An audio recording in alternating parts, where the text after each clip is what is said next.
എനിക്കൊരു കാര്യം പറയാനുണ്ട്. ഇനി എന്നെ ഉപദ്രവിക്കരുത്. ഇരിക്കണമെന്നും അല്ല ഞാൻ. ഒരു പെണ്ണിനെ ഇതിലും കൂടുതൽ എങ്ങനെയാ ദ്രോഹിക്കുക? പ്ലീസ്, ഇനിയെങ്കിലും എന്നെ ഒന്ന് വെറുതെ വിടൂ. ലതയ്ക്ക് ഇത്രമാത്രം പ്രയാസം ഉണ്ടാക്കിയതിൽ എനിക്ക് വിഷമമുണ്ട്.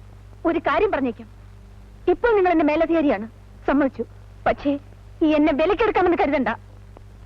ക്ഷമിക്കൂ, ഞാൻ കൂടെ തന്നത് ലതികയെ ഇത്രമേൽ അസ്വസ്ഥയാക്കുമെന്ന് ഞാൻ പ്രതീക്ഷിച്ചില്ല. മറ്റുള്ളവരുടെ വികാരം നിങ്ങൾക്ക് എങ്ങനെ മനസ്സിലാവും?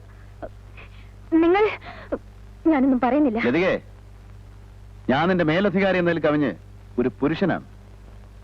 നീ ഇപ്പൊ എന്തോ പറയാമെന്നല്ലോ, അതെനിക്കറിയാം. പക്ഷേ ഞാനത് ക്ഷമിച്ചിരിക്കുന്നു. അത് ശരി, അപ്പൊ തെറ്റെന്റേതാണ്. ക്ഷമ ചോദിക്കേണ്ടത് ഞാനും. ക്ഷമിച്ചിരിക്കുന്നു പോലും. ഞാൻ ചെയ്ത തെറ്റ് നിനക്കെന്തോട് ക്ഷമിച്ചൂടാ? എന്റെ തെറ്റിനുള്ള ഏക പരിഹാരമാകാൻ ഞാൻ പറഞ്ഞു. കഴിഞ്ഞെല്ലാം മറന്ന് ലതികയുടെ ജീവിതത്തിലേക്ക് കടന്നു വരാൻ എന്നെ അനുവദിക്കൂ. സാധ്യമല്ല. എനിക്ക് ലതിക ഇഷ്ടമാണ്. പക്ഷെ ഞാൻ നിങ്ങളെ വെറുക്കുന്നു. ഈ മുഖം ഒരിക്കലും കാണേണ്ടി വരരുതെന്ന് ആഗ്രഹിച്ചവളാണ് ഞാൻ. വീണ്ടും കാണേണ്ടി വന്നല്ലോ, അതും തീരെ പ്രതീക്ഷിക്കാത്ത സ്ഥലത്ത് വെച്ച്.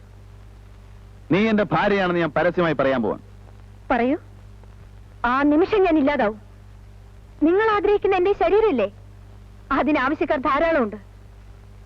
നിങ്ങളുടെ മുന്നിൽ വെച്ച് ഞാനിത് പരസ്യമായി വിൽക്കും.